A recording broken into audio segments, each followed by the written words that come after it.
Hello friends, uh, today we'll have the quick revision of the ventricular system and the CSF circulation.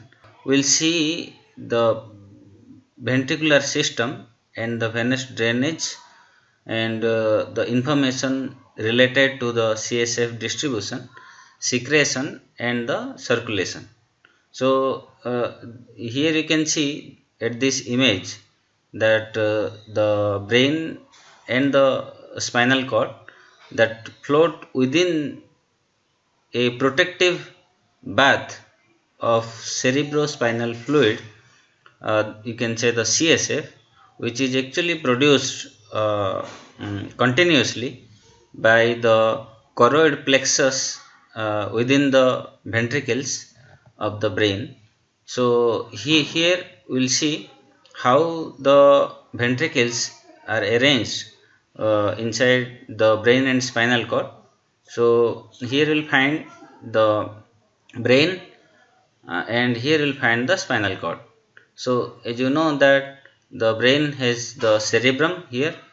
So here you will find the midbrain within the hidden here within the cerebrum, and here you will find the pons and the medulla and the spinal cord. Okay.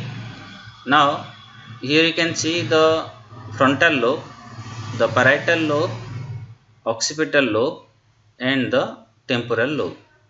So here you can see that this horseshoe shaped ventricle that present over here. So this is your lateral ventricle, right? So the lateral ventricle has the anterior horn over here and the posterior horn over here and the inferior horn over here.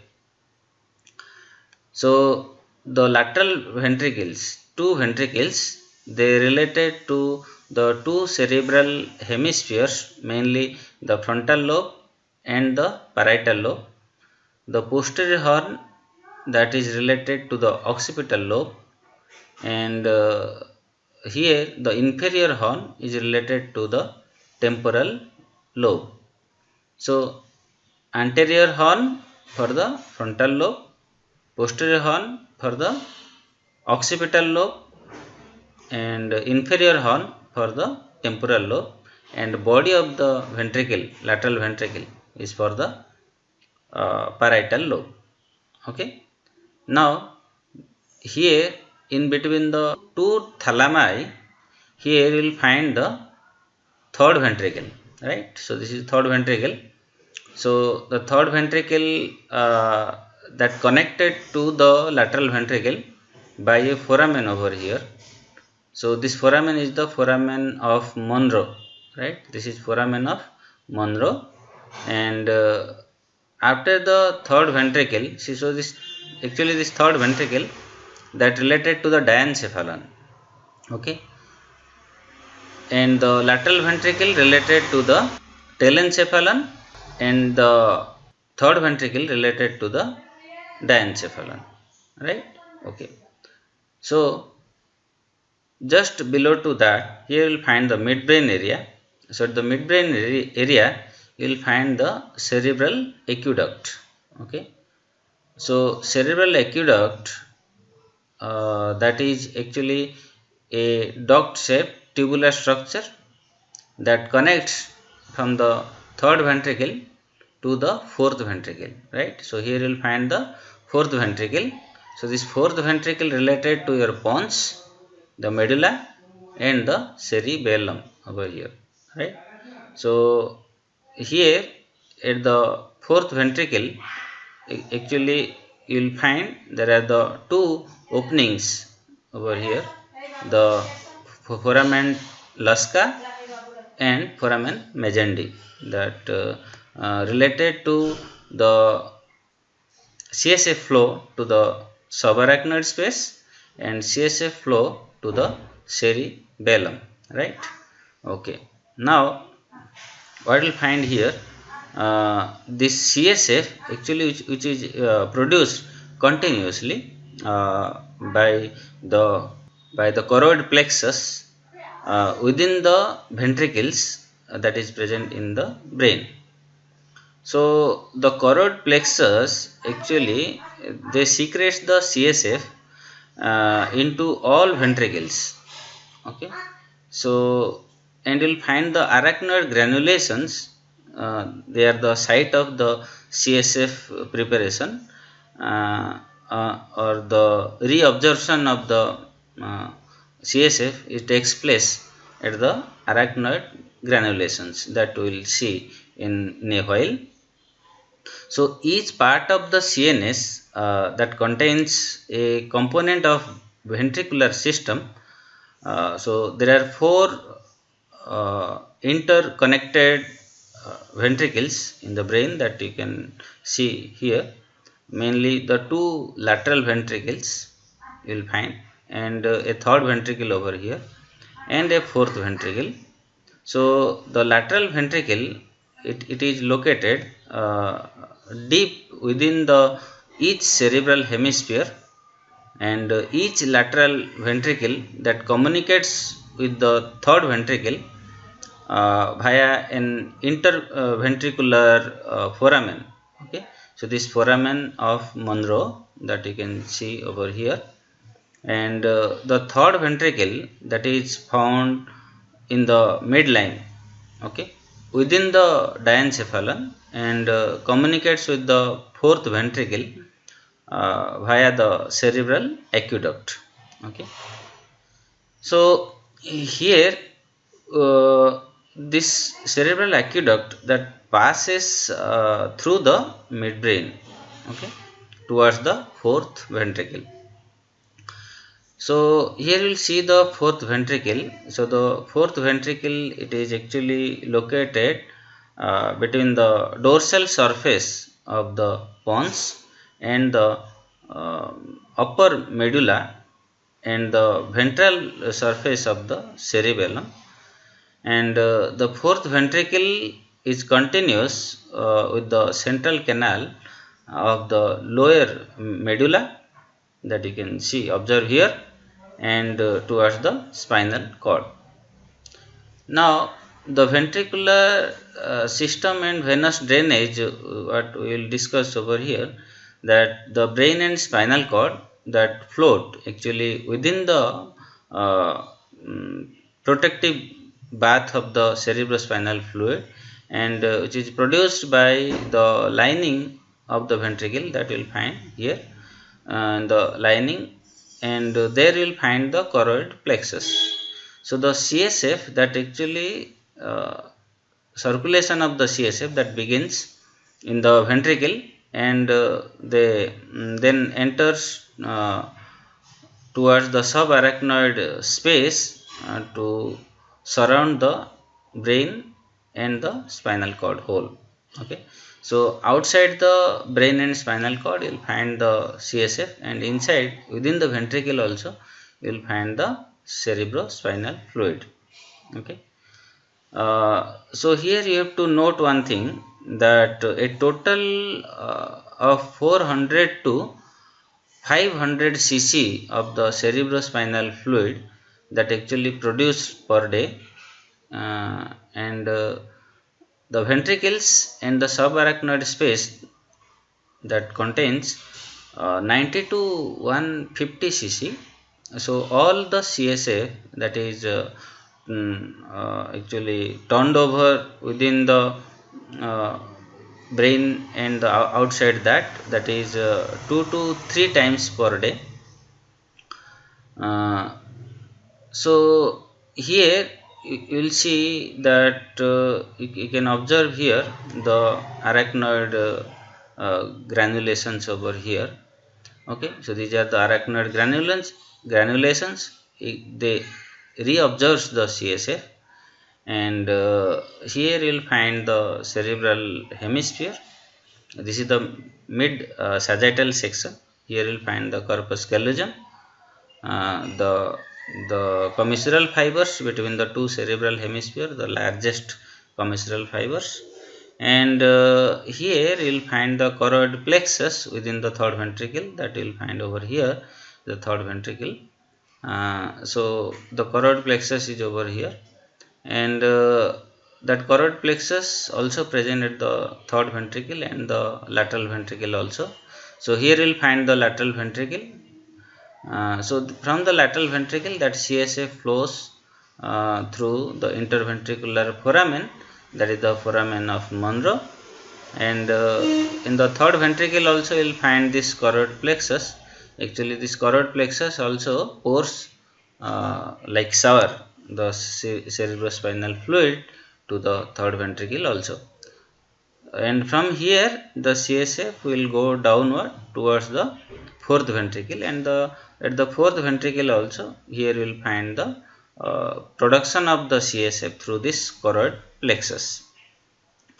So the lateral ventricle, that CSF flows towards the third ventricle, and from the third ventricle the CSF flows towards the fourth ventricle through the cerebral aqueduct, and from the fourth ventricle they passes towards the subarachnoid space, that you will find over here.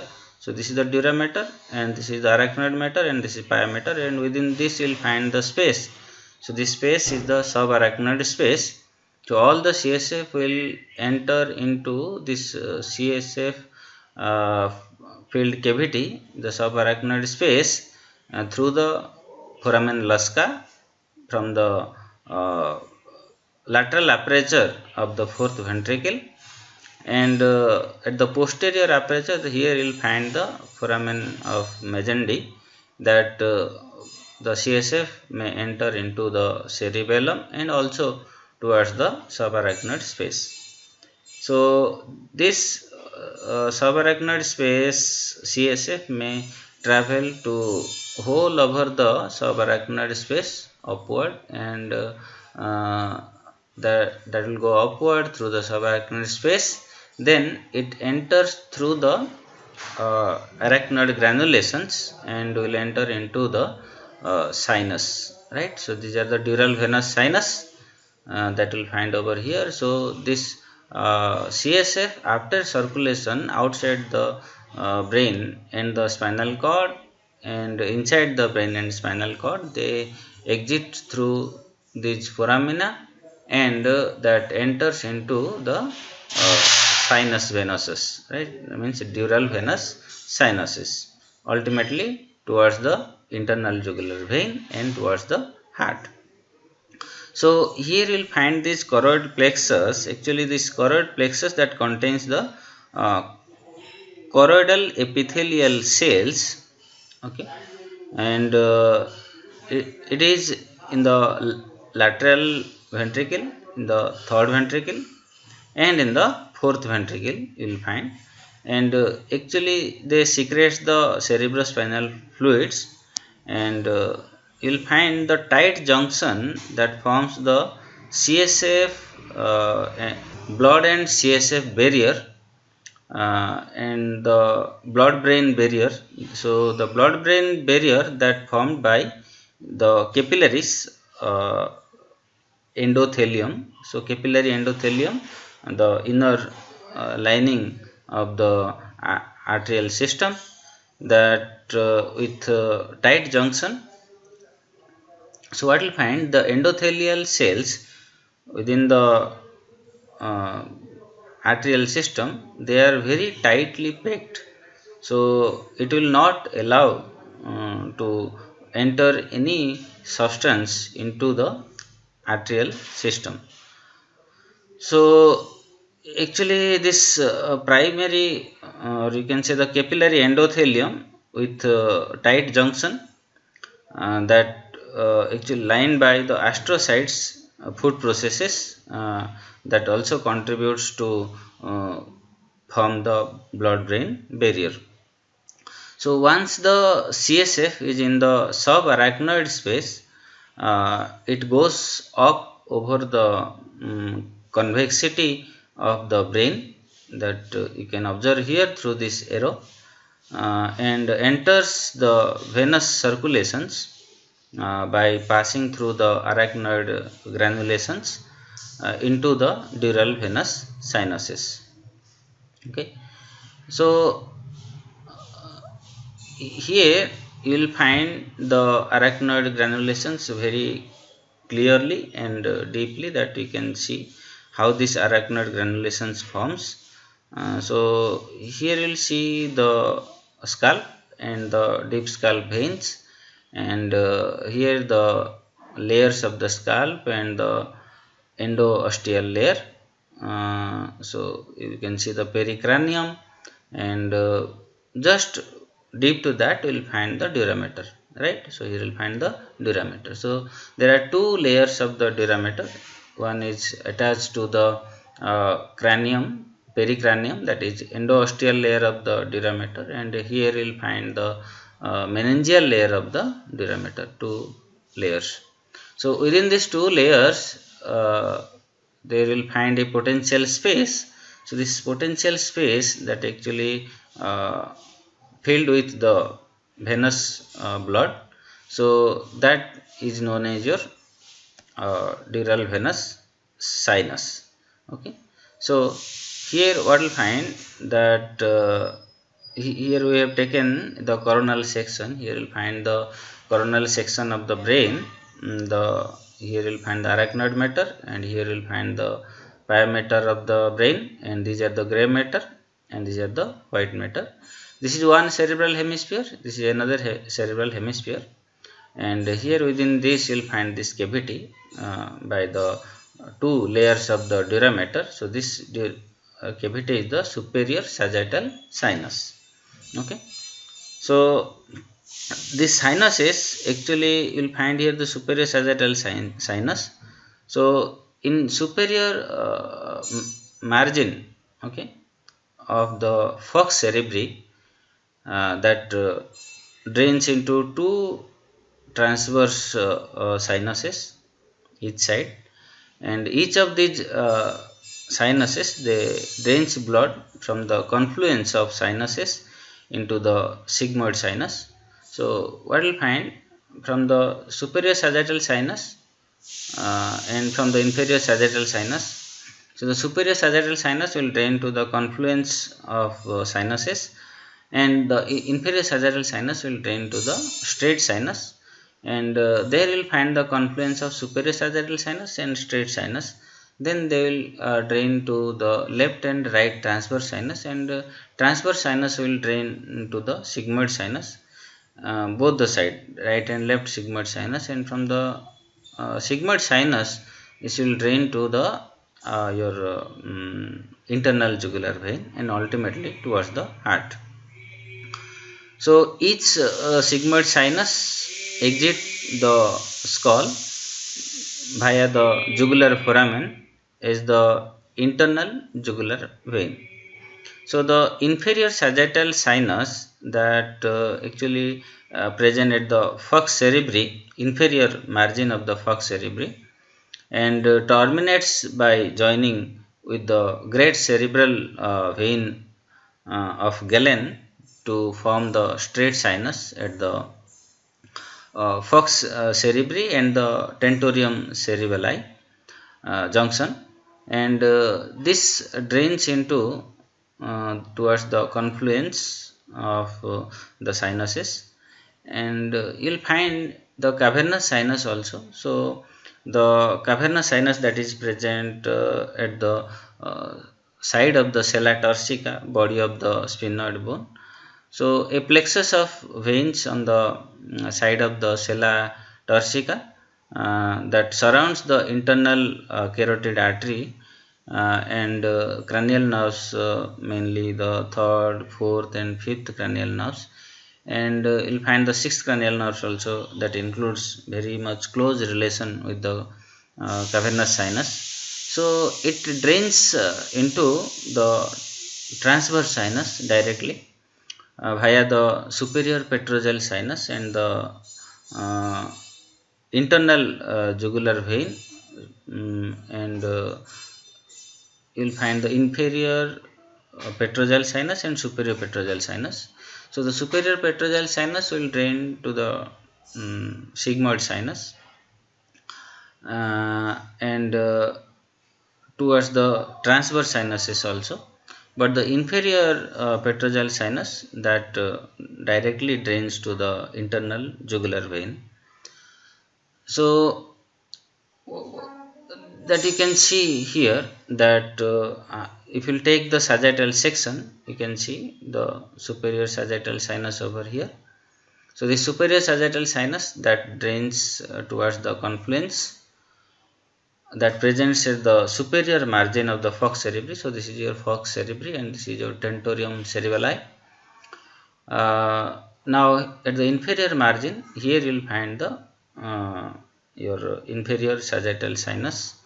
So this inferior sagittal sinus will drain to the straight sinus of Galen, and this Galen sinus that will also drain to here towards the confluence, and from this confluence what will find? You will find the transverse sinuses, and at this position you will find the here you will find the cavernous sinus, and from this cavernous sinus what we find here is the superior sagittal sinus and the inferior sagittal sinus over here.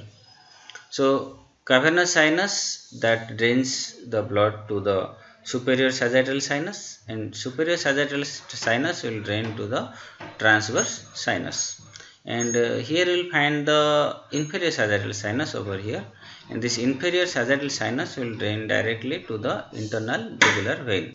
So the CSF actually that fills the subarachnoid space and the ventricles of the brain, and the average adult has 90 to 150 ml of the total CSF, although 400 to 500 ml that is actually produced daily.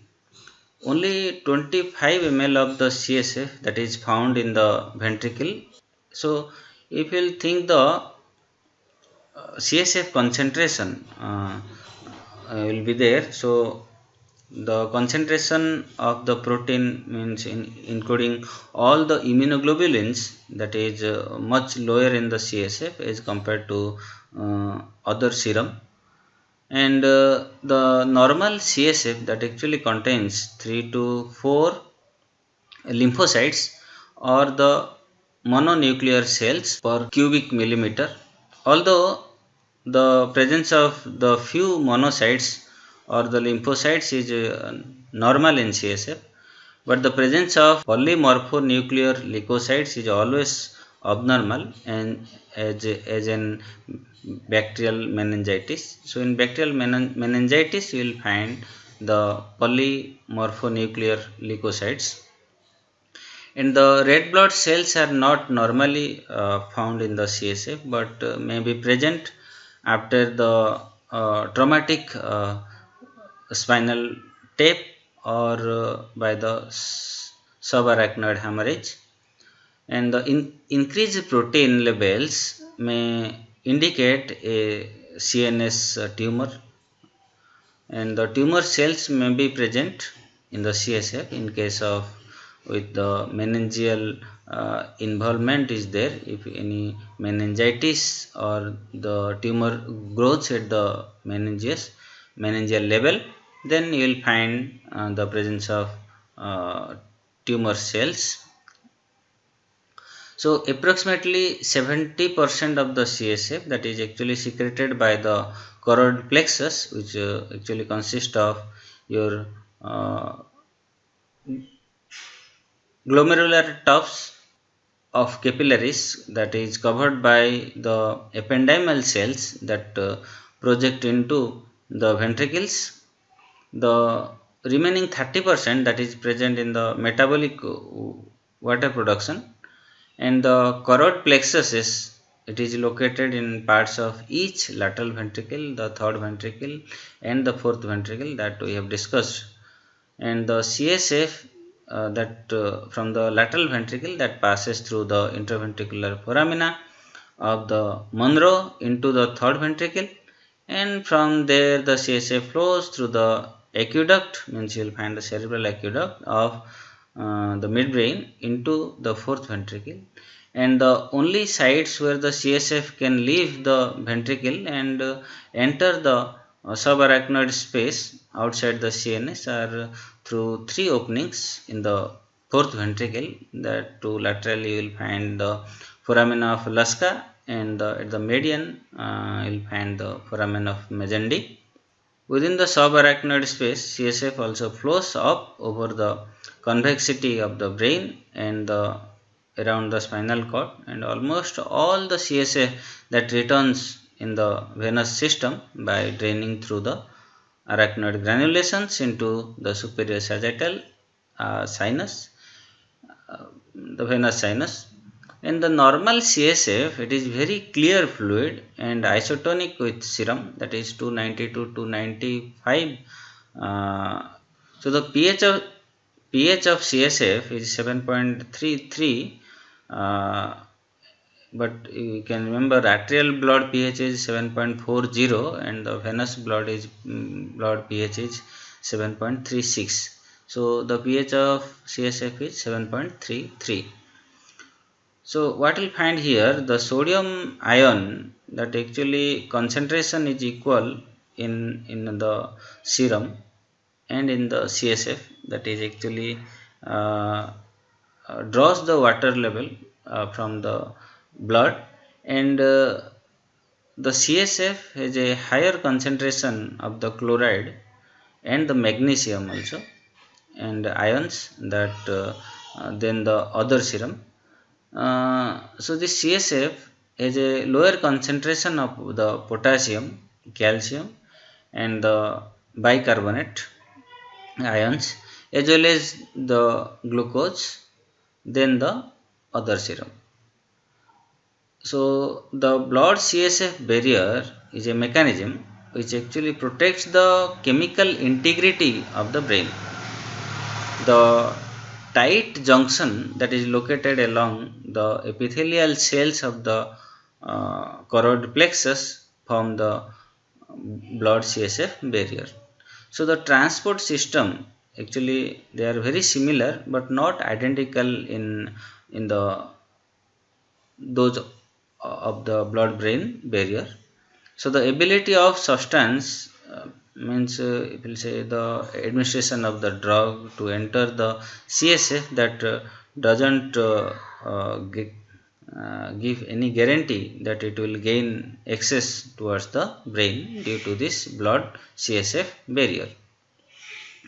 So this is all about the ventricular system and the CSF production and the flow around the brain and spinal cord and inside the brain and spinal cord. So here we have completed the ventricular system and the CSF flow within the brain and the spinal cord, means within the CNS. So thanks for watching. Please subscribe and press the bell icon, because every day now we will revise the neuroanatomy. So this is the only beginning. We have revised quick revision of the ventricle, and we have given very specific points to whatever is required to remember, that I have told. So in this way we will revise the whole neuroanatomy every day. So thanks for watching.